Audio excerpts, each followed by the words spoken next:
So guys, gusto ko medyo may sabaw ng konti yung ating pork steak kasi masarap sa kanin yan eh.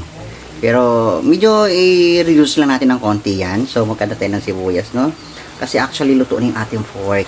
Especially doon sa puti ay taba niya, no? Kasi ayoko naman na kakain ako tapos yung taba ay buhay pa. Ayoko talaga guys, ko.